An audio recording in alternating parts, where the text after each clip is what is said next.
Ẹ kálẹ́ ǹjẹ́ mo kí gbogbo ọmọ Yorùbá káàbọ̀ níbikíbi tí ẹ bá ti lóore ọ̀fẹ́ láti máa gbọ́ mi àbí láti máa wò mí ketekete tí ìpààrọ̀ orúkọ mi Adémọ́lá Ọmọmíyalé lèmi ń jẹ́. Ṣáájú ohun gbogbo mo kí Ọlọ́run ọba tó dá wa tó ṣẹ̀dá wa tó mọ̀ ní tá jẹ́ nínú ayé. Mo wá kí ẹ̀yin al-ulama warasatul anbiya, ẹ̀yin àfa Ọlọ́run tó hàn àtẹ̀yí tó pamọ́ mọ̀kádàm sheik ọmọ kéwú àti gbogbo mùsùlùmí pátápátá pé assalamu alaikum warahmatullahi ta'ala wabarakatuhu. Àlàáfíà Ọlọ́run orí ajẹ́ ìjẹ́tàn rẹ̀ kó máa wà pẹ̀lú yín pátápátá. Mo wá kí ẹ̀yin bàbá mi, ẹ̀yin ìyá mi nínú ẹ̀sìn kìrìsìtẹ́nì, pásítọ̀, rẹ́fẹ̀rẹ̀ndì, bíṣọ̀pù nínú ìjọ àgùdà, ìjọ mímọ́, ìjọ onírìbọmi, kérúbù and sẹ́ráfù, celestial, methodist, gbogbo ẹ̀. Mo kí gbogbo ọmọlẹ́yìn Kristi pé àlàáfíà Ọlọ́run kó máa wà pẹ̀lú gbogbo yín o. Mo wá kẹ́yìn ìyá mi, bàbá mi, ẹ̀yin ẹlẹ́sìn kan ẹ̀sìn kan, ẹ̀yin ẹlẹ́sìn àbáláyé, mo kí yín pé ewé a máa jẹ́, egbò a máa jẹ́, ẹ̀ ní ṣe ewé já, ẹ̀ ní ṣe egbò wà, àlùbáríkà àwọn tí Ọlọ́run kó lé ayé lọ́wọ́. Mo wá káwọn ìyá mi abọ̀já gbọ̀rọ̀gbọ̀rọ̀, ẹ̀yin abiyamọ tẹ́ ẹ̀ pọnmọ tọmọ yìí fi ṣubú, ẹ̀yin abiyamọ tẹ́ ẹ̀ pọnmọ tọmọ yìí fi rẹ̀ ẹ́ dànù. Àdó mẹ́ta báyìí làdó ẹ̀yin ìyá mi, ọ̀kan fọ́ ọ̀kan nù, ẹ̀ fi kan ṣoré kiri. Èyí tẹ́ fi ń ṣoré kiri, ẹ fi ṣe wá lórí owó, ẹ fi ṣe wá lórí ọlá, ẹ fi ṣe wá lórí àìkú tí ṣe baálé ọrọ̀ tó rẹ̀yìn làgbà gbanigbani. Ìbà orí tó kún tí ò níná, ìbà ọjà tó kún tí ò lérò, ìbà oko tó pọ̀ jaburata tí ò nírúgbìn. Ẹ̀yin àgbà gbanigbani, mo ṣègbà yín o. Mo wá kí kábíyèsí ọ̀nìrìṣà àrólé oòdùà jìgbìnìbí àti àkún aláṣọ àlà funfun gbò ọ̀jájá àfìdí ọ̀tẹ̀ jẹ́lẹ̀. Mo fọ ọ̀nìrìṣà kí gbogbo ládéládé lẹ̀ Yorùbá, ìyẹn àwọn ọba ládéládé tí ń bọ̀wọ̀ fún orí adé, tí ń ṣe àpọ́nlé fún àpèrè tí wọ́n wà lórí ẹ̀. Mo fi ọ̀nìrìṣà mo fi kí gbogbo yín o. Mo wá kí bàbá mi Àdìsá ọmọ Adéyẹmọ, àkùkọ gàgàrà tó gorí àpáta lọ rèé lé téńté, ojú tó lé ojú tó ko, olówó orí ọkọ tó yọ̀ sí ọkọ Adérọ́pò, bàbá Michael, bàbá Yọ̀mídé, bàbá Ronaldo, bàbá Àṣàbí. Bàbá mo kí yín, ẹ kó ìfọmọnìyàn ṣe.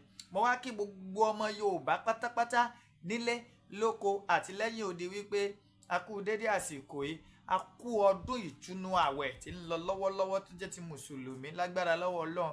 Ọ̀pọ̀ ọrú ẹ̀ láṣẹ lókè ìpẹ́, àlùbáríkà àwọn tí Olódùmarè tó kó lé ayé lọ́wọ́. Mo kí gbogbo sọ̀rọ̀sọ̀rọ̀ pátápátá tán ti ń sọ̀rọ̀ kí n tó máa sọ̀rọ̀. Mo kí àwọn tí ń sọ lọ́wọ́lọ́wọ́, mo sì kí àwọn tí ọmọ sọ́ngbà táwa ò bá tún sí mọ́.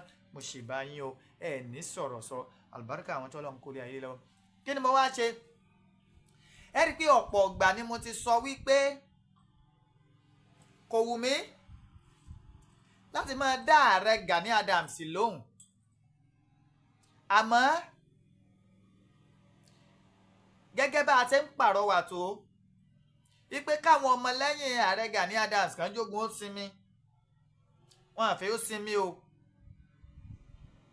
Ìdí ni ó sì fà á fún àwọn ohun tí ẹ mọ̀ gbọ́. Fọ́nrán yẹn ló yẹ kí n fi hàn bọ̀, n fẹ́ lo fọ́nrán bọ̀, mo fẹ́ kẹ́ ẹ máa gbọ́ ohun yẹn, kẹ́ ẹ gbọ́ gbogbo tí wọ́n tún sọ níbẹ̀. Ẹni yẹn ṣe fídíò ni o, Ọlá Federal tó jẹ́ ìkànnù àwọn agbẹnusọ fún ààrẹ Gani Adams. Olótùsọ̀kò sólóyè Sunday Àdìsá ọmọ Adéyẹmọ, kí ni tó sọ? Mo fẹ́ kẹ́ ẹ tẹ́tí bẹ̀lẹ̀ jẹ́, kẹ́ ẹ máa bá mi lọ. Ṣé ẹ mọ̀ pé ẹni tó sọ òkò sórùlé ó fẹ́ gbóhùn onílé ni, onílé sì ti ṣe tán láti fún yín lésì. Lọ́tẹ̀ yìí ìní tẹ̀tì láti sọ ògúlùtù lu ààrẹ Gani Adams, torí pé kí ni ọmọ sàn Ọlá Federal ìlọ́fẹ́ kó pọ́npọ́ bá ìyá ẹ̀ Gani Adams. A lè ránjú kalẹ̀ kẹ́ ẹ máa sọ̀kò ọ̀rọ̀, kẹ́ ẹ máa wá olóyè Sunday Àdìsá ọmọ Adéyẹmọ ńlẹ̀, kẹ́ ẹ sì rò wípé àwa ọmọ rẹ̀ á dákẹ́. Kò ṣeé ṣe. Àǹfààní rẹ̀ ò sí nígbà tá ìṣọ́ máa lè, tá a dẹ̀ kì í ṣọ́ máa bí ìpabẹ́. A ní right láti sọ̀rọ̀, láti fún yín lésì gbogbo ń tẹ́ ẹ bá sọ. Ìní ọ̀wà á jẹ́ kí n play ohun yìí kẹ́ ẹ gbọ́ kẹ́ ẹ tún wá sọ bóyá àtúntì á jẹ̀bi wọn o àbá àjẹ̀bi torí pé tẹ bá wò ó pé àwa ti súnra kì díẹ̀ wípé kájógun ó sinmi nígbà tí ọ̀rọ̀ tó ní ṣe pẹ̀lú ìbànilórúkọjẹ́ tí ààrẹ Gani Adams tán ṣe sólóyè Sunday Igboho nígbà tó ti wà nílé ẹjọ́ ní táwa nílò láti ṣe ni pé ká mẹ́nu kúrò lórí ẹ̀ ná ká wá ọ̀rọ̀ míì sọ kí ilé ẹjọ́ ká lè fún ilé ẹjọ́ láǹfààní láti gbọ́ ẹjọ́ náà àti láti ṣe ìdájọ́ bó ti tọ́ àti bó ti yẹ àmọ́ kò kàkà kó sàn lára àwọn ọmọ Gani níṣẹ́ náà tó ń fojoojúmọ́ àtáàkì olóyè Sunday Igboho ẹ gbọ́ látẹnu Ọlá Federal. orúkọ mi ò yí padà Ọlámídé Adésínà ni mò ń jẹ́ tí gbogbo èèyàn mọ̀ sí Ọlá Federal ọ̀ríjínà ọmọ ààrẹ ọ̀nà kakanfò ilẹ̀ Yorùbá lèmi ọmọ Ìbà Abíọ́dún Ìgè Gani Adams ìjà ò tó jà nílé bàbá mi ìta bàbá mi ò débì kan ibi tí yàrá ti bá ní láti máa ń jà fún akíkanjú ẹ̀yin ọmọ Yorùbá tàtà my good brother olórí ọ̀dọ́ gbogbo Ẹ̀gbá ń kọ́ ọmọ Ẹ̀gbá mọ́nísàbí ọmọ agbègbè àkàlà ọmọ wòmùwòmù Yorùbá ké lẹ́gbàá lákìtì à máa bá mi kí bàbá mi Adédọ̀tun the paramount ruler ọba alákẹ́ ẹ máa bá mi pín ètò lórí gbogbo platform ẹ jẹ́ kí gbogbo ọmọ Yorùbá súnmọ́ bí kò tó wá wo ọgbọ́n ète àlùkọ́rọ́ yìí tí Sunday Igboho tún lò ṣé ń gbọ́ o. bá pẹ̀lú Ìbà Abíọ́dún Ìgè Gani Adams kí n tó tẹ̀ síwájú lórí ètò mi mo pe Olúwa Elédùmarè ọba adániwáyé ọba ẹlẹ́ni àti ẹ̀ka ọba òkìkí àjíkọjọ́ ìkúdà mo tún pe gbogbo igba arúmọlẹ̀ àjìkọ̀tún àwọn ọ̀pọ̀lẹ́rúgba arúmọlẹ̀ àjìkọ̀tún tí Olúwa Elédùmarè rán wá sí Òtù Ifẹ̀ mo pe àwọn ìyá mi àgbààgbà àwọn ọ̀gọ̀rọ̀ mẹ́jọ tí ń jẹ̀ fún alágbára àwọn akọ ajá abojú mẹ́ta abo ajá abojú mẹ́ta abo ajá abojú mẹ́rin abo ajá abojú mẹ́rin àwọn akọ ajá abojú mẹ́rìndínlógún abo ajá abojú mẹ́rìndínlógún àwọn ìyá mi ò ṣòro mọ̀ ní fìyà àwọn akọniwà wà. wí ń tọ́ fẹ́ wí aláwé yìí mo fẹ́ gbọ́ ni. àwọn igúnnugún àwọn ẹyẹ ayé àwọn àkàlà àwọn òde ọ̀run. ẹyẹ tó ti padà lẹ́yìn yín àwọn ìyá mi ò sí lẹ́yìn alábòsí. ilẹ̀ tó jẹ́ wípé ẹ ti dalẹ̀ ó sì dandan kẹ́ ẹ balẹ̀ lọ. ilẹ̀ ẹ̀yin ìyá mi àgbà gbogbo igba irúnmọlẹ̀ gbogbo ládéládé gbogbo lẹ́ẹ̀kọ́ gbogbo jagunjagun ilẹ̀ Yorùbá. mo fẹ́ kẹ́ wá dá sí ọ̀rọ̀ tó wà láàrin Ìbà Abíọ́dún Ìgè Gani Adams àti Sunday Adéyẹmọ. ṣé ń gbọ́ o. ẹni tó bá balẹ̀ Yorùbá jẹ́ nínú wọn tó fẹ́ da ilẹ̀ Yorùbá rú tí ó fẹ́ jẹ́ kí Yorùbá ráyè ẹ̀yin tó ní ilé ayé ẹ fi ṣẹ̀sìn kọ́jọ́ méje kó tó pé. àṣẹ bàbá wa rí nǹkan kan láàrin ọjọ́ méje tí ẹ bàjẹ́. gbogbo ẹ̀yin gba ọmọlẹ̀ ẹ tú àṣírí ẹ̀ tó mọ̀ kóun ti ń bò ẹ bá wa tú kọ́jọ́ méje kó tó pé. àṣẹ. ọmọ Ìbà Abíọ́dún Ìgè Gani Adams ni mí ọmọ Yorùbá ni mí ọmọ Ààrẹ Ọ̀nà Kakanfò ilẹ̀ Yorùbá ni mí ṣùgbọ́n ẹni tó bá da ilẹ̀ Yorùbá rú tó ń ba ilẹ̀ Yorùbá jẹ́ tó ń fi Yorùbá ṣe jẹun tí ò fẹ́ jẹ́ kí Yorùbá kó bọ́ kúrò ó ku ẹrú tó jẹ́ bí àtijọ́ àti ohun tiẹ̀ kó lè lówó lápò kó lè lówó tàbí kó lè lókìkí ńlá ló ń wá láàrin Ìbà Abíọ́dún Ìgè Gani Adams àti Sunday Adéyẹmọ ẹ̀yin tó ní ilé ayé òun pè yín tó bá jẹ́ pé mo fi àbòsí kún ẹ jẹ́ kí n náà kúrò lórí ilẹ̀ kọjọ́. ó tiẹ̀ jẹ́ nǹkan kan lẹ̀ Yorùbá. ṣùgbọ́n tí mi bá fi àbòsí kún èyí tí mò ń sọ yìí àṣírí tó ń tọ̀ tí ń bò láàrin Ìbà Abíọ́dún Ìgè Gani Adams àti Sunday Adéyẹmọ ẹ bá wa tú kó ọ̀sáláyé kí ọjọ́ méje kó tó gbé. kí ló dé náà àwọn ọmọ Yorùbá kí ló dé tábà ní ká máa wà lọ ká máa wà bọ̀ àṣírí ti ń tú àti rí nǹkan tó ń ṣẹlẹ̀ báyìí lórí ọ̀rọ̀ Sunday Igboho àti àwọn Igboho nation tó lòun kó jọ. ṣé ń gbọ́ o. ìyá kọjá ìyá tó yẹ pé tó bá pèrè ní 82 years àbí kìíní kan ó yẹ kó ro ọjọ́ ọ̀la ẹ̀ kó ro ọjọ́ ọ̀la àwọn ọmọ ẹ̀ kó ro àtúbọ̀tán ẹ̀ kó wọnú kòtò tóun fẹ́ wọ̀ sùn. Ó wá jáde ó wá pàtó ọmọ arigidi lòun. Ìbàdí ọdún lè Gani Adams ó ní kì í ṣe ọmọ arigidi. Olùkọ́ fi lé bàbá ẹ̀ náà fi ṣe gbá náà fi ṣàwọ̀. Ṣó parọ́ ni. Àwa Yorùbá kí ló dé tí à ń wá nǹkan tí ò sọnù káàkiri? Ẹ wá gbọ́ àwọn Igboho nation náà tún lọ lò yáàyè o. Tẹ́ ẹ gbọ́ báyìí. Wípé àwọn ọmọ Yorùbá ló lọ́gbọ́n ìmọ̀ àtòyè jù ní gbogbo àgbáyé. Ṣé ń gbọ́ o? Mo fi ó sọ̀rọ̀. Kí lẹ rí táwọn ọmọ Ìbàdí ọdún Gani Adams kí lẹ rí táwọn ọmọ Sunday Igboho lẹ́sẹ̀ lágbà lọ́wọ́ ìtìlẹ̀?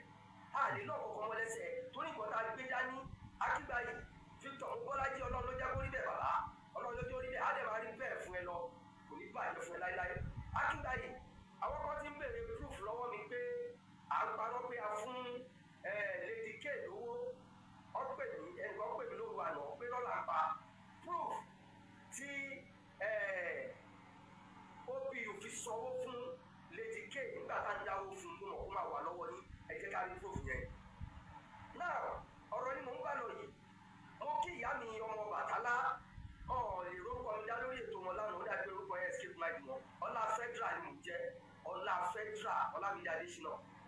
Millions of people call me Ọlá Federal. Millions of people wo. Ọmọ ààrẹ ọ̀gá kan fún mi. Kọjá àyè. Ibi táwọn ọmọ Yorùbá máa fi mọ nǹkan tó ń ṣẹlẹ̀ rèé ẹ bá mi mú irọ́ tá à ń pamọ́ Sunday Igboho jáde kẹ́kọ̀ọ́ bá wa fàyọ kẹ́ wá wo irọ́ tó ti yí mọ́ Ìbàdí ọdún Gani Adams lẹ́sẹ̀ láti gbàgbọ́ ìtì ń bẹ̀rẹ̀. Wọ́n ní tó òògùn ẹni bá jáde lójú làwọn lòó la bí ọmọ ìyá mi you are welcome to the program ẹ máa bá mi pín ẹ máa bá mi pín. Wọ́n ní tí òògùn ẹni bá jáde lójú wọ́n ní a máa fi ń gbárí ni. Ṣé ń gbọ́ o? Wọ́n bá mi mú irọ́ tí Ìbàdí ọdún Gani Adams ń pamọ́ Sunday Igboho àtàwọn ọmọlẹ́yìn wọn. Ṣé ẹ ti gbọ́ báyìí ká mú irọ́ yẹn jáde má sọ gbogbo ẹ̀ lálẹ́ yìí.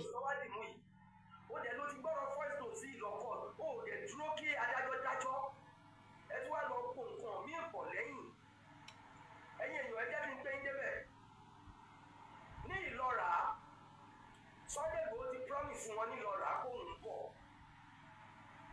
Rasheed ọmọ Ààrẹ Ọ̀nà Kakanfò ilẹ̀ Yorùbá gbogbo ìbẹ̀jùlẹ̀ kí ń kọ́ kò síbi tá ààrẹ òní sójà sí. Àsójà fèèkì ààrẹ rọ ààrẹ lógun ojó ààrẹ arógun sá. Ẹ máa bá mi ká lọ. Now nígbà tọ́rọ̀ ń lọ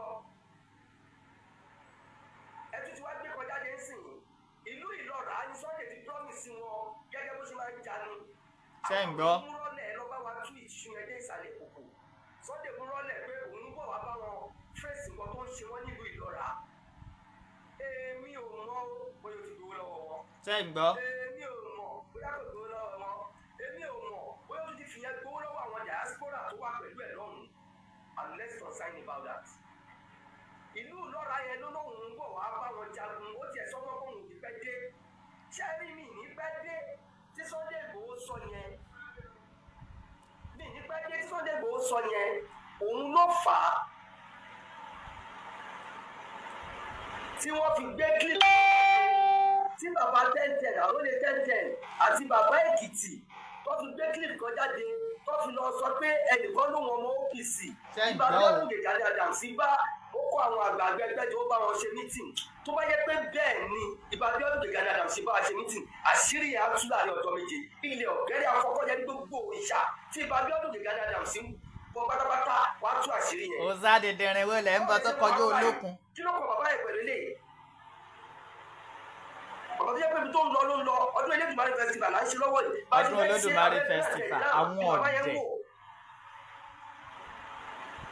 Now ẹni tó lọ ṣe voice note yìí tó believe pé òun pè sórí program ọmọ bàbá 1010 àbí bàbá Èkìtì àbí whatever you people call yourself, I'm less concerned with all your names.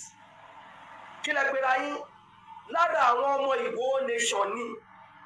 Kí ni ń jẹ́ Igboho nation? Ọ̀pọ̀ tó sọ̀rọ̀ yẹn tó lóun ọmọ OPC pọ́ùn wà ní ẹjọ́ sọ pé káwọn lọ dúró sínú igbó Ìlọra àti Sunday ń bọ̀ yẹn kò lè wá mọ́ ó òfin Nàìjíríà ti wà pẹ̀lú ẹ̀wọ̀n òbíire Sunday ò lè wá.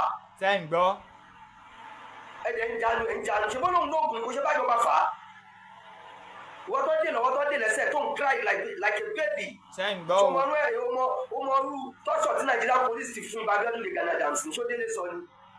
àbúrò gbọ́kun tó bá pé ààrẹ Gani Adams ń ké gbogbo bàtọ́ ń tọ́jú ẹ̀ àwọn Sunday àti sọ fún àwọn Sunday arọ wà á ti fi bù àwọn ọmọ yẹn á ti fi bù wọ́n tọ́jú ẹ̀ títí jẹ́ kí n tún sọ fún ẹ ọlọ́pàá mú ìbọn písù ó fi gbá ìbá Gani Adams lẹ́nu báyìí gbá nígbà kéèsì yẹn ètí ẹ bẹ́ sínú ó wá lóòótọ́ ètè bẹ́ ó wá di tọ́mẹ́nu pẹ̀lẹ́jẹ́ ẹ̀jẹ̀ ti kún gan sọ́ọ̀rì ni mo sọ fún ẹ yìí ẹ̀jẹ̀ kún ẹnu ọ̀tún bóyá ló ti ìjọ̀tún báńgà náà ó ti di bẹ́ẹ̀ yẹn ti pọn lẹ́nu pẹ̀lú tọ́ ó dẹ̀ tú sí oyé ọlọ́pàá yẹn àti gbogbo àwọn tó wà bẹ́ẹ̀ àti ìwé tó fi ṣe statement tó bá dàbí rọ́bà bíi Sunday arọ.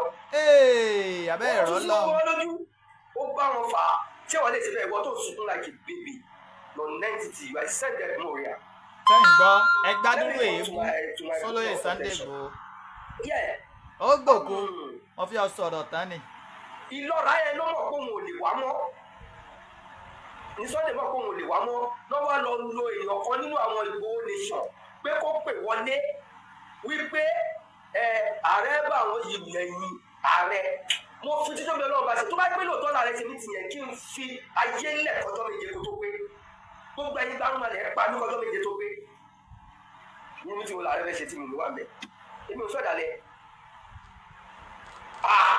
tó bá tẹ̀ fẹ́ ṣe mítìn kílẹ̀ Yorùbá lè tẹ̀síwájú ni ààrẹ tó pe àwọn opó tó ti sùn nínú tí ọkọ wọn ti sùn nínú ẹgbẹ́ tó ń pè wọn lánàá tó ń rà rèjì ṣéǹdì kékeré fún wọn pé wọ́n ti lọ owó yẹn wọ́n ti fọ́ọ̀sì wèrè máa ṣe tí ọ̀fẹ́ sí. káwọn lára gbogbo nǹkan tá à ń ṣe sáà anybody support wa ni àṣà àti ṣe tá à ń gbéga yìí ó wà ní ọ́fíìsì àwọn gómìnà wa caution and terrorism àwọn olóyè kọ́ máa sponsor ọ̀kọ́ tààrẹ ṣe yẹn ṣé gómìnà kọ́kọ́ sponsor wa ni owó ara wa là ń dá owó tààrẹ bá rí ló tún máa kólẹ̀ la fi ń ṣe gbogbo kíní ìfọmọ Yorùbá. ẹ fi ń ṣe kíni. èdè tó di windows àná la ṣe ní Oòduà house níkẹjà ẹni ẹni wá ráyè meeting tó bá rí Sunday Igboho jẹ́ kó máa gbà fa ló máa gbà fásẹ̀ Sunday tí ó lè dá mi mú àyà máa kó àwọn ọkọ̀ jọ pé kọ́ lọ tó òde nùgbó ibo làárẹ̀ ti ráyè yẹn ó ní irọ́ nìyí màá dẹ́ dárúkọ ẹni tó ṣe kíní yẹn sìn torí pé Sunday kò lè wá ìlọra àmọ́ ló ṣe ń parọ́ wọ́n ti gbé kíní yẹn jáde wọ́n wá fi voice note yẹn kọ́bù àwọn tó ń bọ̀ ní àwọn tó fẹ́ lọ bá nílọra pé Gani Adams lọ kó àwọn voices nínú gbòde Sunday Igboho kọ́lé àlẹ́ ṣe bó olóògùn ló ti ẹgbẹ́ rẹ̀ ṣe bí jagunjagun ló pè rẹ̀ ó sì lọ táàkùn wọn tó bá yẹ pé lóòótọ́ wọn kó wọn sínú gbòde rẹ̀ kó lè fi gba glory ó lè ọlẹ́ ilẹ̀ dàbí igi ẹni. sẹ́yìn gbọ́ o.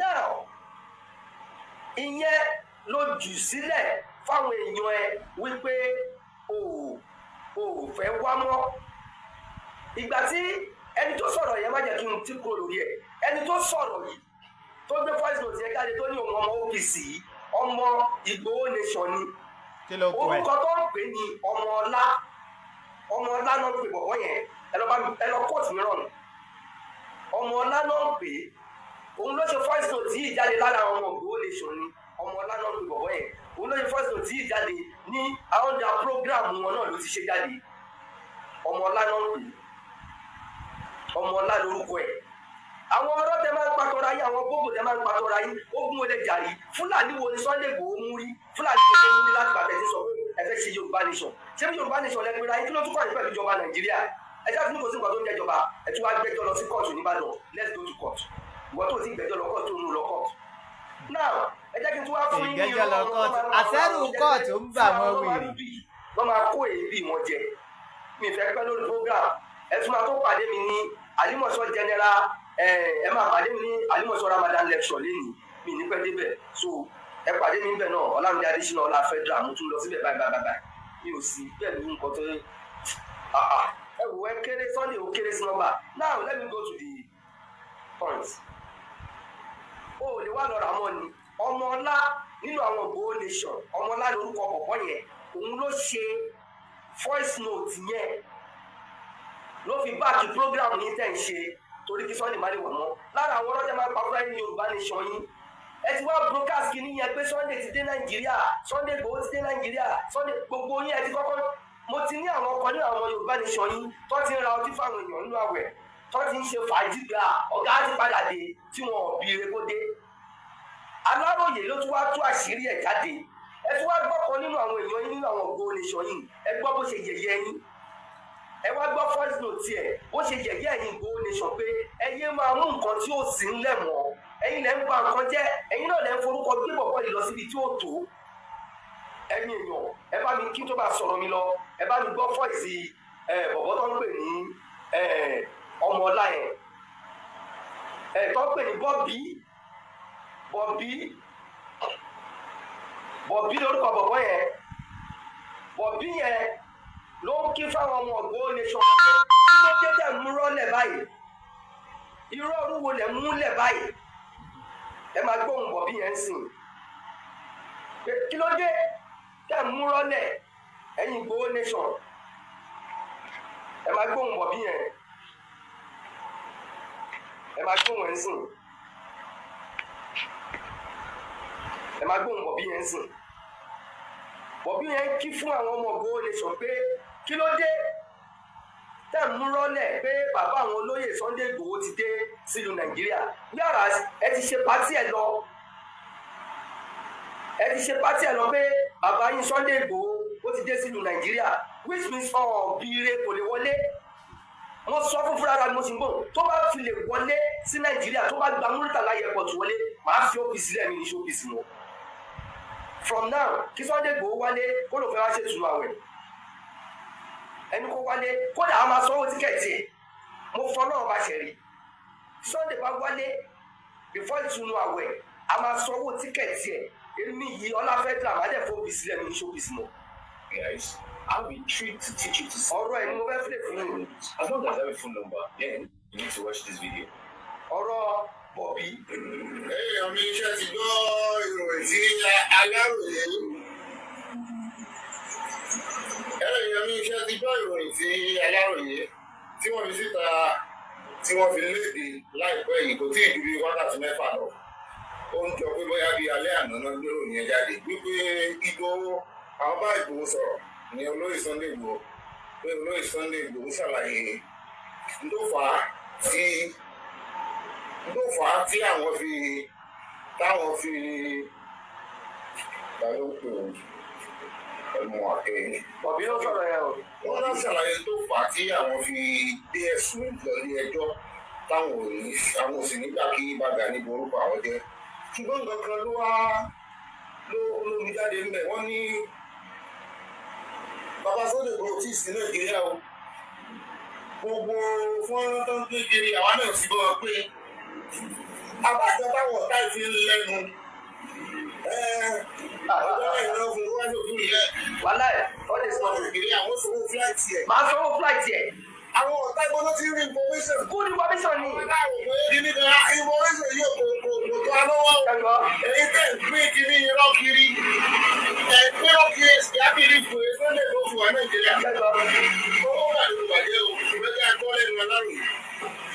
Sunday Igboho bá Aláròyé sọ̀rọ̀ èyí nìyí tí mo fi gbẹ́gà ní àjà lọ sílé ẹjọ́ àjàgbọ́n ọmọ Yorùbá nìgbò lóye Sunday Májàsọ́lá Adéyẹmọ tó gbé ìgbésẹ̀ láti fi Ààrẹ Ọ̀nà Kakanfò ilẹ̀ Yorùbá olóyè Gani ẹjọ́ tí kò tó wà nílùú Ìbàdàn. Ọjọ́bọ̀ ọlọ́sídẹ̀ẹ́ ọjọ́ kẹrin oṣù yìí ní Igboho ṣàlàyé ọ̀rọ̀ náà fún Aláròyé lásìkò tí akọ̀wé wá pé lórí fóònù láti fi lè yìí tó fi yí ìpínlẹ̀ padà lórí ọ̀rọ̀ ẹjọ́ náà. Ṣé ṣáájú ni ìbúdí kọ́kọ́ sọ pé ó kò níbi Ààrẹ Gani lẹ́jọ́ nítorí àwọn àgbààgbà Yorùbá kan sọ pé bí òun jèrè ẹ́ lórí ọ̀rọ̀ náà. Sunday Igboho tí wọ́n máa ń pè ní Igboho ṣàṣàlàyé fún akọ̀wé nítorí ọjọ́ iwájú àti nítorí àwọn ọmọ òun tó ń ṣe kí láti bí ọ̀rọ̀ náà sí kóòtù. Igboho ní Aláròyé ẹni náà mọ orílẹ̀-èdè wípé kò sí ohun tí kò lè ṣẹlẹ̀ kò sí ohun tí wọn kò lè yí mọ́ ìràn lọ́wọ́ tí mo bá dákẹ́ tí mo ní mi ò wí nǹkan kan lórí ẹ̀sùn bàtàbàtà tí wọ́n fi kàn mí tí kì í ṣe òótọ́ yìí. Lábẹ́ káàbíyèsí ọba. Tó bá ṣe pé lóòótọ́ ni mo pàdé ẹ̀mí kíni àti tó bá ṣe pé lóòótọ́ ló gbowó fún mi. Ẹ tó gbọ́ irọ́ tó pamọ́ ni pé mo mọ̀ nípa ikú olóyè Bọ́lá Ìgbòho mi ò ṣe olóṣèlú inú mo dákẹ́kẹ́ ni mo wà nínú àti yẹn kò sì sí ibi kíbi tí wọ́n ti kí ikú bàbá Bọ́lá Ìgbòho mi nígbà tí wọ́n gbé ọ̀rọ̀ náà lọ sí ẹjọ́. Báwo ni ló ṣe wá pa irú lọ́bẹ̀ ẹ̀mọ́ mi tí mi ò ní sọ pé ó kó ẹ̀yà àwọn ohun tó sọ ìkàlẹ̀. Mi ò mọ ohun tí mo rà nígbà rẹ̀ tí wọ́n ti lè máa pa irú lọ́bẹ̀ ẹ̀mọ́ mi torí ọ̀rọ̀ ọjọ́ ọ̀la tèmi àtàwọn ọmọ mi ni tí mo fi dalẹ̀ ẹjọ́ lọ pé ó wá ṣàlàyé gbogbo àwọn ohun tó sọ yìí ó sì kó ẹ̀rí wá láti fi ọ̀rọ̀ ẹ̀ lẹ́sẹ̀ tí kò ní ìgbà wa fi yóò fún wọn.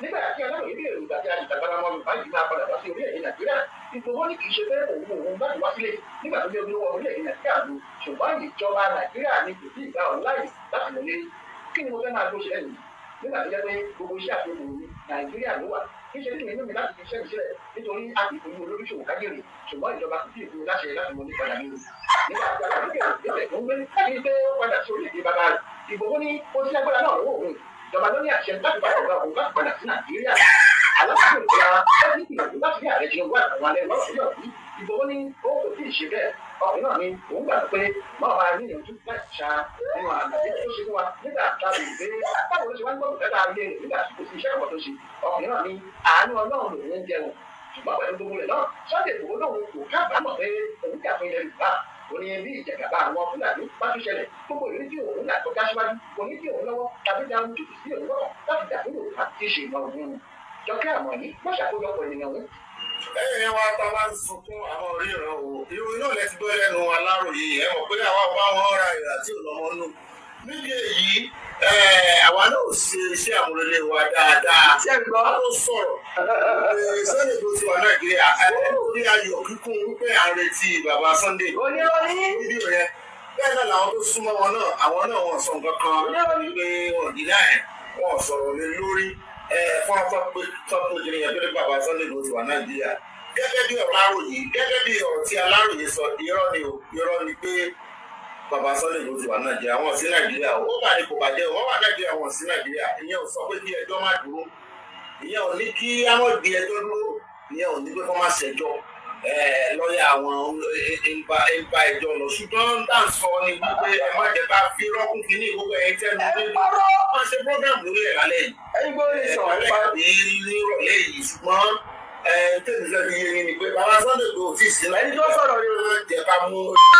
ẹni tó sọ̀rọ̀ rẹ̀ o.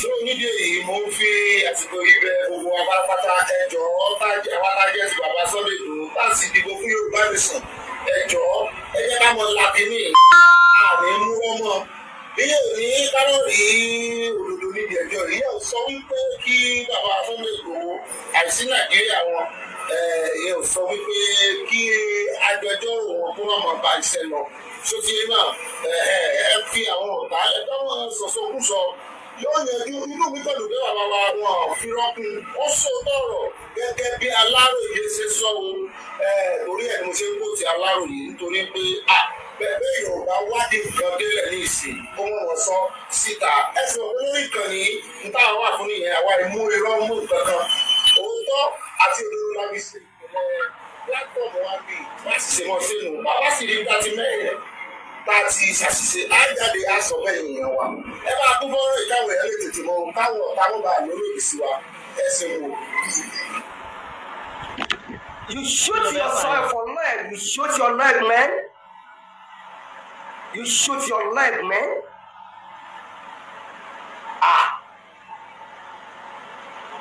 Ẹ̀fún má fi tèmi ṣe èjì má fi tèmi ṣe ẹ̀fún ọmọ alágbogbo ilé ìjọba náà. Àti ẹ̀gbọ́n ẹ̀já bára wà sòótọ́ ọ̀rọ̀. Ṣé èèyàn ti ń rí báyìí? Ẹ jẹ́ kí n sáré wọnú ọ̀rọ̀ yẹn. Ṣé ẹ rí ọ̀rọ̀ tí Bọ̀bí sọ yìí?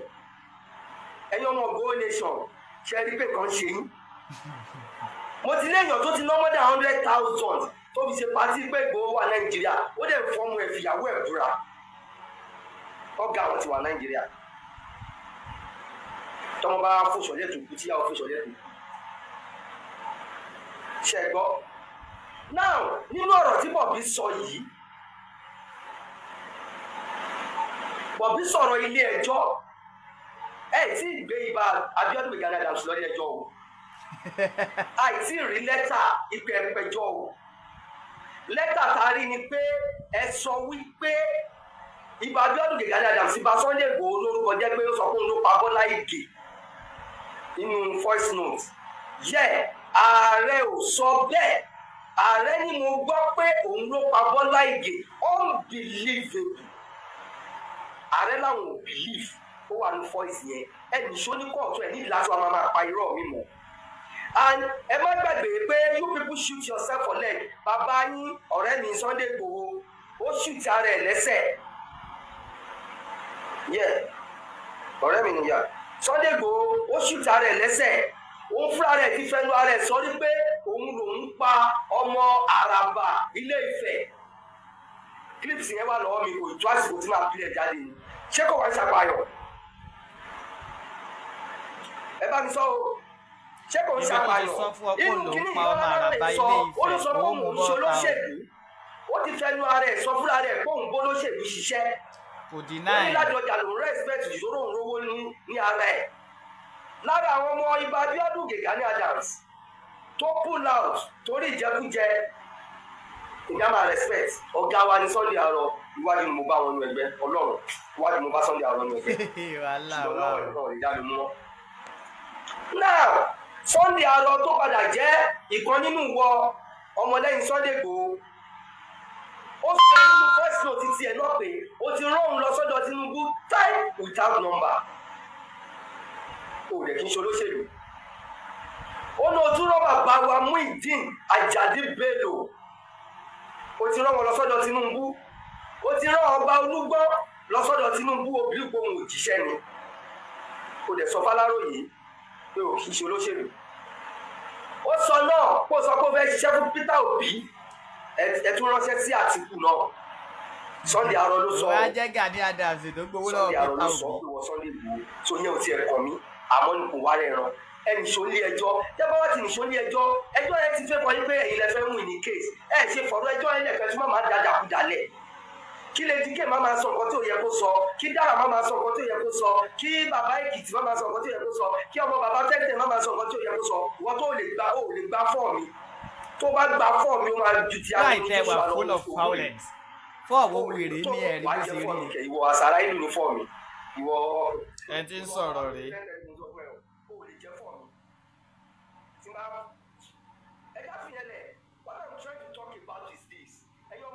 ṣe ti rí ẹni tó ń sọ̀rọ̀ rèé o. Igboho nation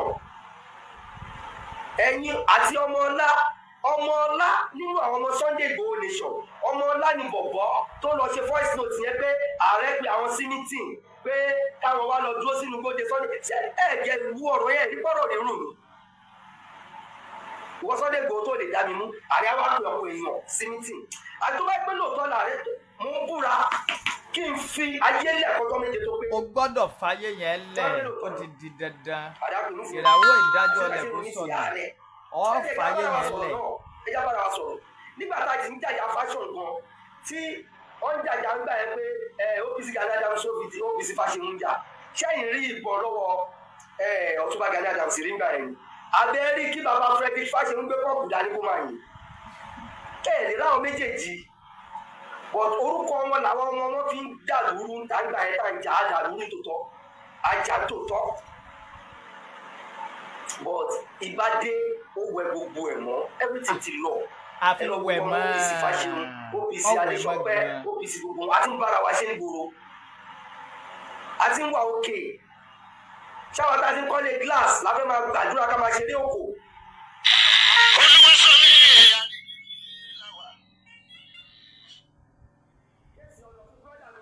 nọ́mbà tẹ́ ń pè yẹn ni mo fi ń ṣe live tó bá gbẹ fẹ́ pè wọlé sórí program mo lè fún yín ní nọ́mbà tẹ́ máa fi pè wọlé sórí program nọ́mbà tẹ́ lè fi pè wọlé sórí program mo lè fún yín if you want to call on my program call 08087721240.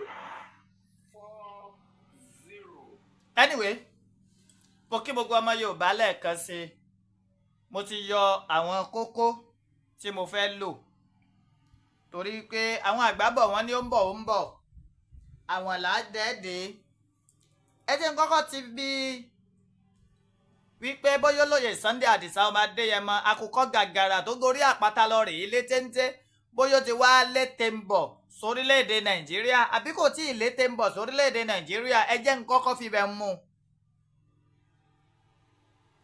ẹ mọ̀ pé lára yín náà lẹ kọ́kọ́ sọ pé kò lè wá sìnkú ìyá ẹ̀ yọ wá sí ìwọ̀n bí dákọ́ wá kò lè wọ Nàìjíríà. olóyè Sunday Adéyẹmọ Ìgbòho Òòṣà ó mà wọ Nàìjíríà kódà ó sunú ilé rẹ̀ ní sókà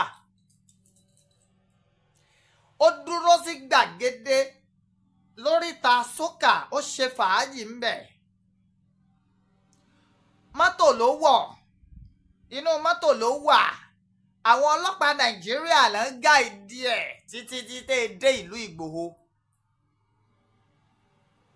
Or you don't see special force. Lẹ́yìn tó sìnkú ìyá ẹ̀ tán ní Thursday Friday nílùú Ìgbòho wọ́n wá ṣe pọ̀pọ̀ ṣìnṣìn àwẹ̀jẹwẹ̀mú ní sókà bákan náà. Táwa ní ń parọ́ báyìí ẹ máa ní information yín kúnkún. Ìgbà tó pé bí ọ̀sẹ̀ kan àbọ̀ lolóyè Sunday Igboho ṣá tó gbéra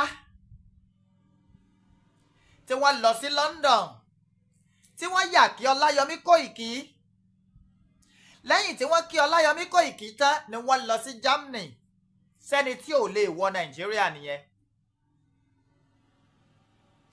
Tolóyè Sunday Igboho ṣá bá wá sọ fún yín pé àwọn fẹ́ wá gbèjà àwọn ará Ìlọ́ra kò tí ì sọ fún yín pé wọ́n láwọn ti ń bẹnu ilé bólóyè Sunday Igboho bó ṣe dé sí sókà ìyákúlákúyálá ìyá ẹnìkankan nu yín ọmọ kí wàá lẹ̀ ń tanná wá ń tẹ̀ lè rí kí fún. Tolóyè Sunday Igboho ṣá tó bá fẹ́ dé Ìlọ́ra kílẹ̀ òní tó má mo fi Ọlọ́run tó ní ẹ̀mí mi búra á wà. Ẹni tó sọ fún yín pé òun ń bọ̀ kò sọ̀rọ̀ kó má ṣe bẹ́ẹ̀ rí. Àpẹẹrẹ ìgbà Tolóyè Sunday Igboho ṣá lòun ń bọ̀ wá sí ìlú Èkìtì láti gbé ìpolongo wípé Yorùbá nation la fẹ́ ó lọ àbí ọ̀lọ́. Ẹ dá lóhùn ẹ̀yin ọmọ Gani. Ìgbà Tolóyè Sunday Àdìsá ọmọ Adéyẹmọ tó lòun ń lọ sí ìlú Òṣogbo ní Ọ̀ṣun State láti gbé ìpolongo Yorùbá nation lọ síbẹ̀ ó lọ àbí kò lọ. Ìgbà tá a gbé ìpolongo Yorùbá nation dé ìlú Òṣogbo a wà láàfin kábíyèsí ọba Àtaọjà àwọn DSS wá síbẹ̀ náà. Ìgbà Tolóyè Sunday Igboho ṣá tó fún Sẹ́ríkì Fúlàní Ìgàngá tó tún wá jẹ́ Sẹ́ríkì Fúlàní of Ọ̀yọ́ State tó fún ní gbèdéke ọjọ́ 7 péré pòun ń padà bọ̀ láti wá lé kúrò ńbẹ̀ ọlọ àbí ọlọ. Ìgbà Tolóyè Sunday Àdìsá ọmọ Adéyẹmọ àkùkọ gàgàrà tó gorí àpáta lọ́rẹ̀ẹ́ létéńté à ń lé bọ̀ lẹ́yìn Jagunlabi lára iwájú. Bí ọba sọkùnrin kankan lù mọ́ ọkùnrin 1 million lólóyè Sunday Igboho ó láyà. Ìgbà tí ogun kó ìlú Ògùn State tán Fúlàní ò jẹ́ kí ìpínlẹ̀ Ògùn ó mí tí gómìnà ìpínlẹ̀ Ògùn gómìnà ṣì ń bẹ láyé dìsìn. Tẹ́ bá sì wò níjọ́ tí olóyè Sunday Igboho sàǹsìnkú ya wọ́n dúpẹ́ lọ́wọ́ gọ́vnà Dàpọ̀ Abíọ́dún torí pé ńgbà náà gọ́vnà Dàpọ̀ Abíọ́dún pé olóyè Sunday Igboho sàní pé àwọn ọ̀kọ́ ẹni tó bá lè wá ran àwọn lọ́wọ́ láti bá wọn lé Fúlàní dànù. Gani Adams sì wà láyé náà. A lọ sílùú Ìgbòho ìlú Ìgbòho sì gbà láàfíà nígbà tá a lé àwọn ajínigbé dànù. Ìgbà tí gbámágbámá àwọn ajínigbé tó wọ́pọ̀ ní òpópónà Ìdí Ayùn rẹ̀ sí Ìjẹ̀bú Òde tí ìròyìn tẹ olóyè Sunday Àdìsá ọmọ Adéyẹmọ lọ́wọ́. Mo rántí ọjọ́ kan olóyè Sunday Igboho ṣá ń jẹun lọ́wọ́ lálẹ́ ni Alhaji Raji Kazeem Ṣekúnlówó can bear me witness. Ní ìpín dúpẹ́ àwọn ará bíi tó ń ṣọṣẹ́ lópòpónà yẹn o a sì gbéra lọ́gán a lọ irọ́ náà ní ń pa. À ń bọ̀ lọ́jọ́ kan láti ìlú Èkìtì Fúlàní ajínigbé ti dá ọ̀pọ̀ àwọn èèyàn wọ́n ti ń ṣọṣẹ́ níwájú ní ọ̀nà Iléṣà sí Èkìtì róòdù yẹn Ifẹ̀ Iléṣà róòdù yẹn kété tí wọ́n gbọ́ pé olóyè Sunday Igboho ṣá ń bọ̀ kó wà lójú ọ̀nà ń bọ̀ tá a fẹ́ súnmọ́ bẹ́ẹ̀ olóyè Sunday Igboho ṣá mà dúró sí spọ́ọ̀tì tí nǹkan yẹn ti ń ṣẹlẹ̀ Alhaji Raji Kazeem Aṣekúnlówó Mr. Sunday Adébáyọ̀ tá a mọ̀ sí Sunday Arọ bàbá ọ̀tẹ́pà kí là ń kó gbogbo wọn lámọ̀ wà ń bẹ béèrè Fúlàní ajínigbé wọ́n mọ̀ sá lọ́njọ́ náà wọn mọ̀ rí ọṣẹ́ kankan ṣe ń bẹ ìgbà tó lóyè Sunday Igboho sọ fáwọn ará Kìṣí ní Federal Government Reserve Forest wípé mò ń bọ̀ tí ìjọba ìpínlẹ̀ Ọ̀yọ́ fún ní Operation Burst tí Kwara State Government náà fún ní military tá a jọ wọ inú igbó lọ ó parọ́ náà ni ẹ bá sọ ní tó ṣe yín ká mọ oògùn tá a fi sí lórí ọ̀rọ̀ ọlọ́ràá bá ọba máa ń tọ́ fẹ́ sọ bí ẹnu rẹ sọ̀hún olóyè Sunday Igboho ṣá ẹjẹ́ àgbà pé ò sí ń lé báyìí kí ló dé tẹ̀yìn OPC Gani Adams àti Gani Adams fúnra yín kí ló dé tí kò kóyín sòdí gbogbo inú igbó tán ti ń dààmú wa gbogbo yìí kẹ́ mórí lébẹ̀ ńgbà tó jẹ́ wípé ẹ̀yìn ṣe ni àtẹ́wọ́gbà láàrin ìlú ìjà tẹ́ ẹ mọ̀ ń jà náà ni ìjà pẹ́ gbọ́kọ ara yín ẹ gbàyàwó ara yín ó tún wá dá àwọn sọ wípé olóyè Sunday Adisa ọmọ Adéyẹmọ ń sunkún bíi bébì you use different foul language láti fi qualify olóyè Sunday Adisa ọmọ Adéyẹmọ kò yí ọ ní bàbá ń sunkún àmọ́ ríran irú tó ṣe olóyè Sunday Adisa ọmọ Adéyẹmọ ní July 1st tó bá ṣẹlẹ̀ sírú Gani Adams wọn ní ná má wọn ò ní gbọ́ ọmọ gbogbo léèrè ó ti dahoro I'm a living testimony to that. Ìjọba Nàìjíríà ilé sọ fún Benin Republic pé àwọn ọmọ bólóyè Sunday Adisa ọmọ Adéyẹmọ bó ṣe kúrò nínú ilé lọ́jọ́ yẹn tó ráwọn bá ń lé torí náà ńkọ́ ẹ bá wọn dé mọ́lẹ̀ ìwọ wá lanu gbàgà olólóyè Sunday Adisa ọmọ Adéyẹmọ ń sunkún bọ́ọ̀mọ ọ̀bá bá tàn sí bọ́yọ́ bàrọ́bá Buratai ó jẹ́ ambassador to Benin Republic mo wà ní Benin Republic prison lọ́jọ́ kan tí Buratai yìí ní pé àwọn olóyè Sunday Adisa ọmọ Adéyẹmọ lówó òbítíbitì owó dollars olóyè Sunday Igboho sáwá ń sọ wọ́n ń pe ọ̀gá prison Benin Republic wọ́n ń pè lórúkọ tí consular àbí nǹkan wọ́n sá ń pè lórúkọ kan wọ́n wá ń sọ fún ẹni yẹn àti Buratai pé ṣebí bá ń bẹ lọ́wọ́ yín ẹ gbé kẹ́yìn sí mi ní orí ìyá mi Adérọ́pò ìyá Ayọ̀mídé is a living testimony pẹ̀lú Alhaji Raji Kazeem Aṣekúnlówó emir tó rájọ wà ní prison lọ́jọ́ yẹn kò gbọ́dọ̀ jẹ́ Gani ní wàrà ṣàṣà ni ó gbowó ẹni tó tiẹ̀ ta ìran rẹ̀ nítorí owó ẹni tó gba owó lọ́wọ́ Peter Obi tó fi Aṣíwájú Bọ́lá Ahmed Tinubu tó jọmọ Yorùbá lẹ̀ ṣerú rẹ̀ ni ò ní gba irú owó yẹn ká ló wà ní situation yẹn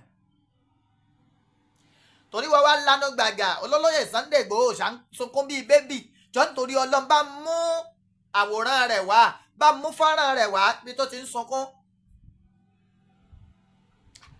àbọ̀ ọ̀mọ̀ ni ìgbà tán mú olóyè Sunday Adisa ọmọ Adéyẹmọ ní Benin Republic airport olóyè Sunday Adisa ọmọ Adéyẹmọ ti lọ àmọ́ torí ìyàwó wọn tá jọ mú wọn pọ̀ tá ti kó má mu gàrí sí lọ́wọ́ lolóyè Sunday Igboho fi padà pé èmi ni mo ṣe kì í ṣe ìyàwó mi bá a ṣe ṣe tó Benin Republic government never find him wanted for any case. He was discharged and acquitted bí àṣà àwọn eléèbó wọn ni ọmọ lọ kí ọ̀lẹ́ṣẹ̀ ọmọ níyì ọdún ó níyì oṣù tí Gani fi wà nínú túbú tó fi wà ní prison I have the photo here ẹ jẹ́ n fi photo yẹn hàn yín torí pé ẹ kàn lánàá gbàgà ẹ máa sọ̀rọ̀ ẹ mọ tẹ́ ń sọ.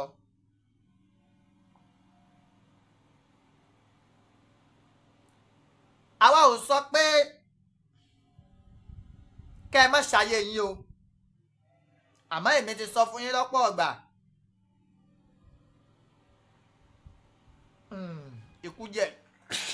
ikú yẹ lórí mi. a ti sọ fún yín lọ́pọ̀ ọgbà pé bẹ́ẹ̀ bá jògúlù tó á lẹ ice block mọ́ yín.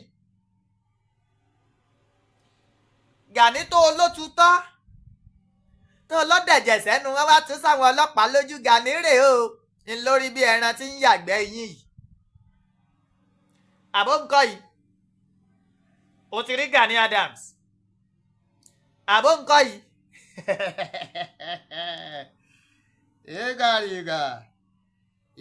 ìgbàrígbà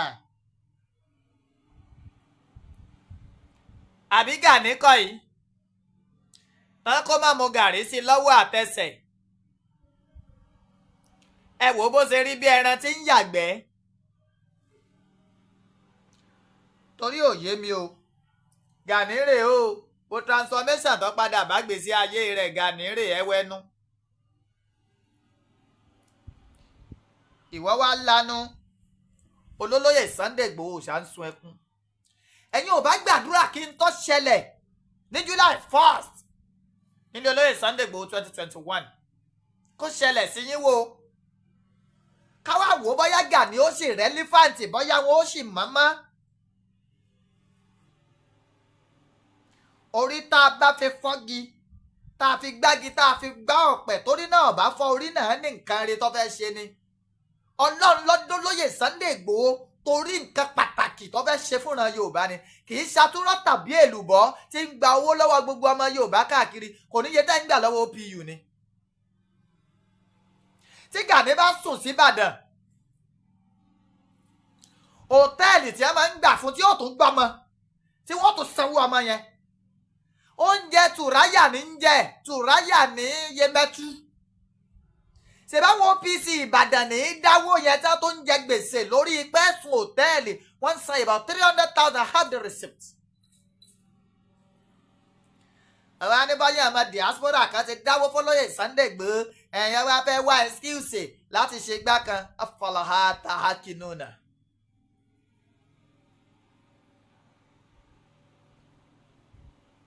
ìyá tó jáde tó ní pé Gani èsì ọmọ arigidi òkúrọ̀ ọmọ ẹ̀pẹ́mẹ́ni nítòsí gẹ̀rẹ́gẹ̀rẹ́ báńdìrì Ondo sí Kogi. bá a ṣe gbọ́ ìyá rẹ̀ là ń pè lárigidi ilé ìyá rẹ̀ ló ń kílèmù.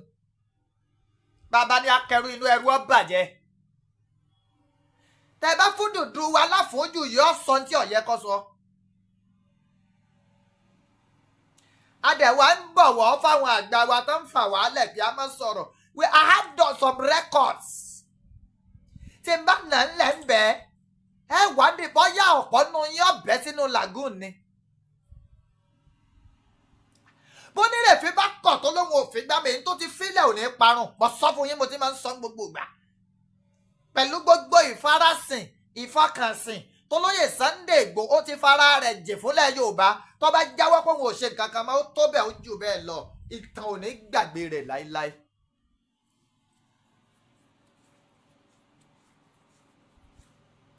kí lọ́lọ́ máa ń fẹ́ dà tí ò fún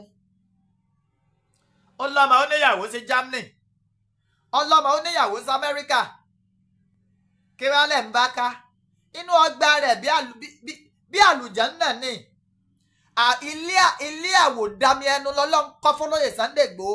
àwọn mọ́tò ògbà ló dé tí gómìnà ń lorú rẹ̀ lóyè Sunday Igboho ń lo Hilux tíná orí rẹ̀ ń ṣe yánranyánra Hilux 2023 model méjì kí wá ni ṣe é sọ dẹ́n tí ń gbé Ford white táyé ti padà lẹ́yìn rẹ̀ tí ń gbé kí ni.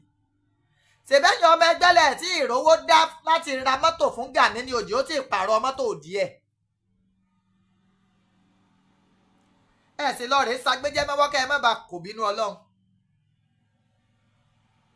mo sì ti ní mo dákẹ́ o lórí ọ̀rọ̀ Gani Adams. àmọ́ ẹ jogún ó sinmi ẹ jogún ó mì ẹ lè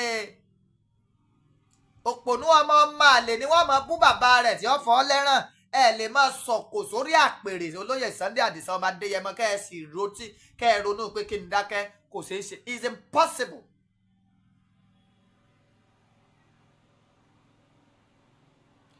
And mind you,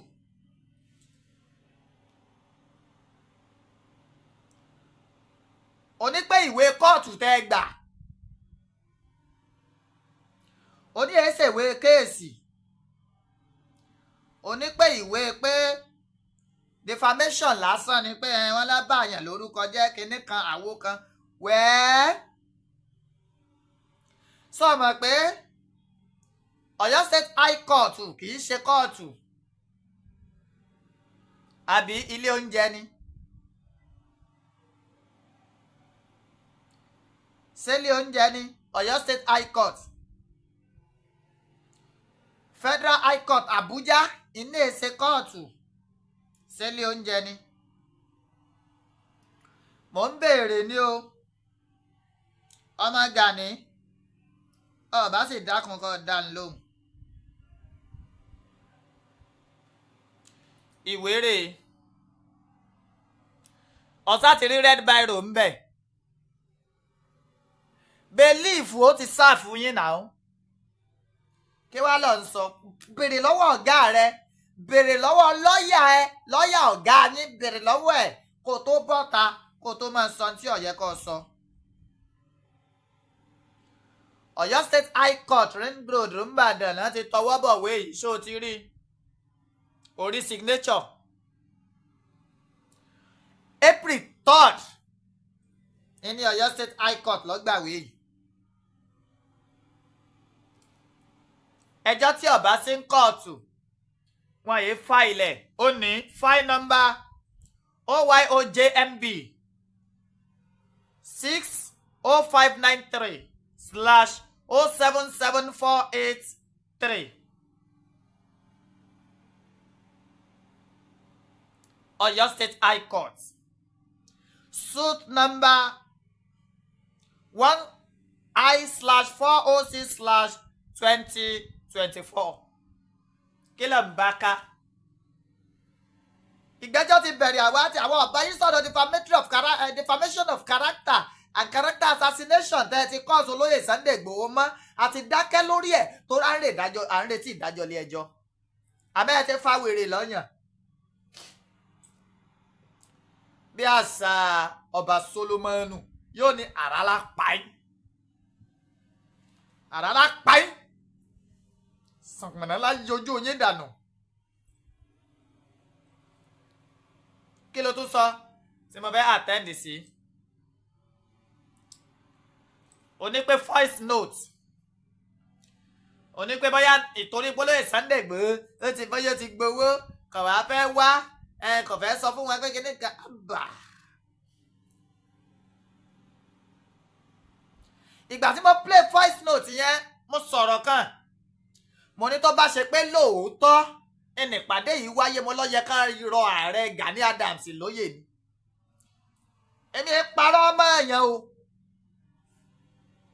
bọ́ bá sì ṣe rí ní ṣe sọ sí ń tẹ́ṣe fún mi. èmi náà gba voice note yẹn mo sì play ẹ̀ mo rẹ̀ analyze ẹ̀ gẹ́gẹ́ bí ọmọlúàbí ṣe gbọ́dọ̀ analyze nǹkan tó o bá wá lé èèyàn kan ló ṣe you are on your own. èmi ò mẹ́ni tó ṣe é. Then you are saying Igboho nation in ti ń dùn yín gángan lọ ṣẹ̀ṣẹ̀ sọ jáde yẹn. What is Igboho nation? We have Yoruba nation. We don't have Igboho nation. Ìtò ń dùn yín gángan nìyẹn pé ó ṣeé ṣe pé Igboho lọ́lọ́run wá gbé gbogbo oríyìn Yorùbá nation ìpolongo Yorùbá nation kó ṣe jẹ́ pé Igboho lọ́lọ́run gbé gbogbo ẹ̀ fún ìtì ń dùn yín nìyẹn ẹ̀sẹ̀sẹ̀ ń sọ tó ń dùn yín ni bẹ́ẹ̀ dẹ̀ fẹ́ bẹ́ẹ̀ kọ̀ alábòsí ò ní jèrè ọ̀dàlẹ̀ balẹ̀ kú ẹni bá dalẹ̀ ọ́ balẹ̀ lọ. ọ̀dáhùn ọ sọ̀rọ̀ pọ́lọ́ rẹ̀ gbowó lọ́wọ́ Peter Obi mo wá bi ọ́ léèrè ṣé òkúta ní Gani Adams gbà lọ́wọ́ Peter Obi tó fi fún Ọ̀yọ́ State OPC Gani Adams ní 400,000 láti fi ṣiṣẹ́ ẹ dá lóhùn. Olóyè Sunday Igboho ṣàkótó join struggle ó ti sọ fún yín pé olóṣèlú lòun kò sì deny rẹ̀. Alhaji Lam Adesina ló discover Olóyè Sunday Igboho àmẹ́ni tó tọ́ tó jẹ́ kó náà jẹ́ ìyànná ayé Senator Rasheed Adéwọ̀lú Ládọjà ni kò dẹ̀ deny ẹ̀. Àmọ́ ńgbà tọ́lọ́ ń fẹ́ lò ó lọ́nà ọ̀tọ̀ lọ́nà àrà míì wípé wá lọ rèé yọ ìran Yorùbá kúrò lóko ẹrú ó ṣe kí ni ó fòṣèlú lẹ̀ ó sì darapọ̀ mọ́ ìjàngbara ìran Yorùbá.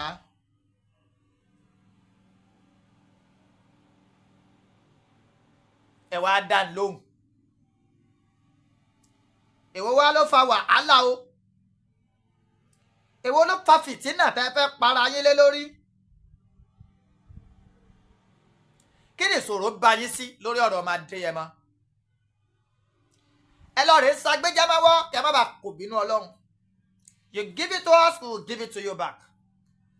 Amúlẹ́nu a sì mọ̀rọ̀ sọ ó dà pé ìwọ láfẹ́dra yìí ìwọ nìkan náà lágbẹnusọ gidi tí a ń làn án ní a kò fún ọ.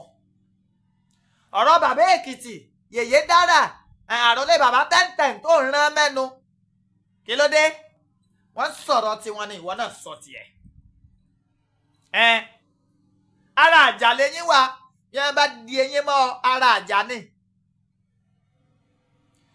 Kò séwọ̀ nínú kéèyàn pè sórí prógrámù wọn kan sì píìkì ẹ̀ ìwọ wá lọ́mọ ẹni tó ọlọ́sọ̀rọ̀ tó lọ́mọ ẹ̀yìn Olóyè Sunday Igboho ni fún wa ní fọ́tò ẹ̀ kó dẹ̀ mú proof wá èmi ò mẹ́ni ó ṣe voice note. Mo sọ yìí mo dúró ná torí àsọjù ọ̀rọ̀ ní díjà alẹ̀ ìwọ̀n àbá tí mo sọ yìí ọlá fẹ́dra ó yẹ kí làákàyè rẹ pé ó tiẹ̀ tó nú ẹni ó lè kó bàtà ọmọ Adéyẹmọ tó wá sọ pé ọ̀rẹ́ rẹ̀ Sunday Igboho Ògún ni ó pa ọ́ tìrantìran ẹ wá sọ fún fẹ̀yàn kan ní ọ́pà ìwọ wo ìwọ rán dáradára lọ́rẹ̀ sọ́ra ẹ òun wá sọ̀rọ̀ dá Sunday àárọ̀ náà pé ọ̀gá ẹ̀ lọ́n jẹ́ ẹnu Gani ọ̀gbá Sunday àárọ̀ náà fa Gani ń tẹ̀tẹ̀ bọ́ọ̀ bá mọ̀ kọ́ lọ́rẹ̀ béèrè ẹnu rẹ náà ní yọjọ́ ní náà tó ní ọmọ yín lolúmọ ẹ̀kàn bá wí ni you are a fool ọ̀dẹ̀ ni ẹ́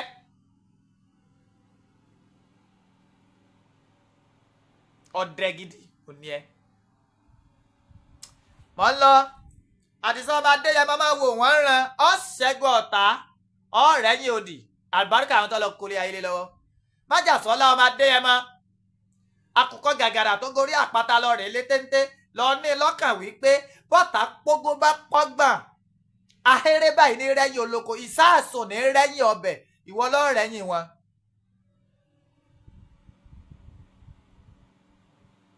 ìgbà tókè tá ń bókè dìtẹ̀ tókè ọ̀jẹ̀ tókè òmu òkè padà rẹ́yìn wọn. àárín ẹ̀gún ni màrìwò gbé títí ṣọlá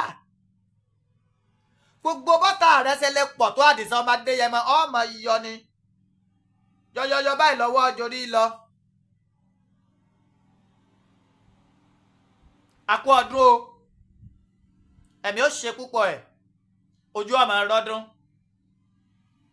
àárín ni lóde àbèrè